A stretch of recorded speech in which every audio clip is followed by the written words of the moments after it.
ಪಪ್ಪ, ಯಾವ ಮುಖ ಇಟ್ಕೊಂಡು ನಾನು ಮನೆಗೆ ಬರೋದು? ನನ್ನಿಂದ ನಿಮ್ಗೆ ಸಾವಿರಾರು ಜನದ ಮುಂದೆ ಅವಮಾನ ಆಗಿದೆ.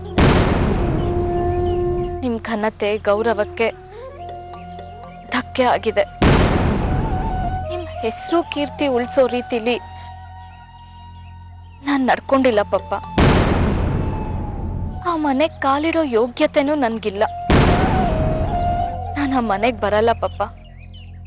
ನೀವು ಆ ಮನೇಲಿ ಇರಬೇಕೋ ಬೇಡವೋ ಅಂತ ನಿರ್ಧಾರ ತಗೋಬೇಕಾದವನು ನಾನು, ನೀವಲ್ಲ.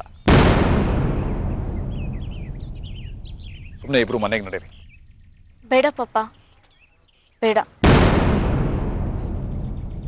ಹಾಳು ಬಾವಿಗೆ ನೂಗ್ತಾ ಇದ್ದೀರ ನನ್ನನ್ನು. ಸಾವಿರಾರು ಜನರ ಎದುರಿಗೆ ನನಗೆ ಅವಮಾನ ಮಾಡಿ ಸಾಲ್ದ. ಇನ್ನೂ ನನಗೆ ಅವಮಾನ ಮಾಡಿ ಹೋಗ್ಬೇಕು ಅನ್ನೋ ಹಠನ? ಪಪ್ಪ, ಅದ್ ಹಾಗಲ್ಲ ಪಪ್ಪ. ಸೂಜಿ, ನಾನು ಇಲ್ಲಿ ನಿಂತು ಏನೂ ಮಾತಾಡಕ್ಕೆ ಇಷ್ಟಪಡಲ್ಲ. ದಿವಸ ನಾನು ನಿನಗೆ ಪಪ್ಪ ಅಂತ ಅನ್ಸಿದ್ರೆ ಆ ಸಂಬಂಧಕ್ಕೆ ಗೌರವ ಕೊಟ್ಟು ಮನೆಗೆ ಬಾ. ಅಲ್ಲ ಕಣಸೀನು, ಮತ್ತೆ ಕರ್ಕೊಂಬಂದೆ ಇವ್ರನ್ನ? ನಮ್ಮ ಮಾನ ಮರ್ಯಾದೆ ಎಲ್ಲ ಹರಾಜಾಗಿ ಹೋಗಿರೋರು ಇವರು. ಇವ್ರಿಗೆ ಮತ್ತೇನ್ ಕೆಲಸ? ಅಮ್ಮ, ನೀನು ಈ ವಿಷಯದಲ್ಲಿ ತಲೆ ಹಾಕ್ಬೇಡ. ಅವರಿಬ್ರು ಇಲ್ಲೇ ಇರ್ತಾರೆ. ನೀನು ಮತ್ತವ್ರ ತಲೆ ಕೆಡಿಸಿ ಮನೆಯಿಂದ ಹೊರಗೆ ಹಾಕೋ ಪ್ರಯತ್ನ ಮಾಡಬೇಡ. ಹಾಗೇನಾದ್ರೂ ಮಾಡಿದ್ರೆ ನಾನ್ ಸುಮ್ಮನೆ ಇರಲ್ಲ. ನೀವಿನ್ನೂ ಯಾಕೆ ಅಲ್ಲೇ ನಿಂತಿದ್ದೀರಾ? ಒಳಗ್ ಬನ್ನಿ. ನಾನು ಹೇಳೋವರೆಗೂ ನೀವಿಲ್ಲೇ ಇರ್ಬೇಕು, ಬೇರೆ ಎಲ್ಲೂ ಹೋಗ್ಬಾರ್ದು. ಗೊತ್ತಾಯ್ತಾ? ಅಲ್ಲ, ನಿಮಗ್ ಸ್ವಲ್ಪನಾದ್ರೂ ನಾಚಿಕೆ ಮಾನ ಮರ್ಯಾದೆ ಅನ್ನೋದು ಬೇಡವಾ?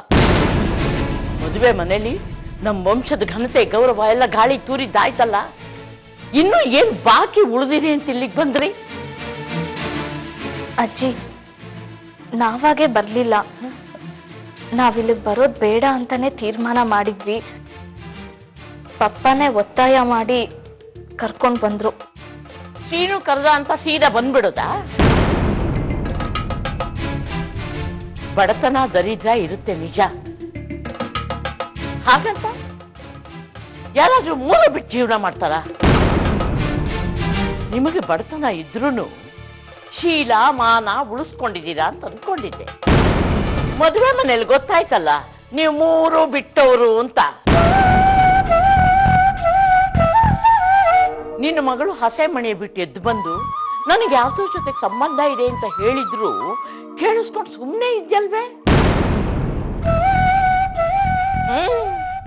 ಸುಮ್ಮನೆ ಇರ್ಬೇಕಾದ್ದೆ. ಯಾಕೆಂದ್ರೆ ನೀನ್ ನೆಟ್ಗಿದ್ರಲ್ವಾ ನಿನ್ ಮಗಳು ನೆಟ್ಗಿರೋಕೆ.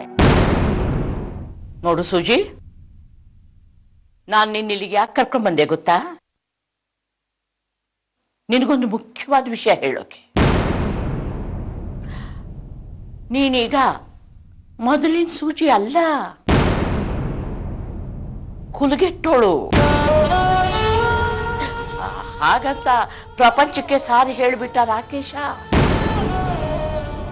ನಾವಿನ್ನು ಶಾಸ್ತ್ರ ಸಂಪ್ರದಾಯ ಅಂತ ಅಷ್ಟು ಇಷ್ಟು ಉಳಿಸ್ಕೊಂಡಿದ್ದೀವಿ. ನೀನೀಗ ನಮ್ಮ ಮನೇಲಿ ಎಲ್ಲಂದ್ರಲ್ಲಿ ಓಡಾಡ್ಕೊಂಡಿರಕ್ಕೆ ಆಗಲ್ಲ. ಸುಮ್ಮನೆ ಒಂದು ಮೂಲೆ ಹಿಡಿದು ಕುತ್ಕೊಂಡಿರ್ಬೇಕು. ಅರ್ಥ ಆಯ್ತಾ? ನನಗೆ ಅರ್ಥ ಆಗತ್ತೆ. ನಿನಗೆ ಹಾಗೆ ಮೂಲೆಯಲ್ಲಿ ಬಿದ್ದಿರೋಕ್ಕಾಗಲ್ಲ. ಯಾಕೆ ಅಂದ್ರೆ ನೀನೀಗ ಕುಲಗೆಟ್ಟೋಳು. ಇವತ್ತೇನೋ ಸೀನು ಇದ್ದ, ಬದುಕೊಂಡ್ರಿ. ಆದ್ರೆ ನಾಳೆ ಹೀಗಿರಲ್ಲ.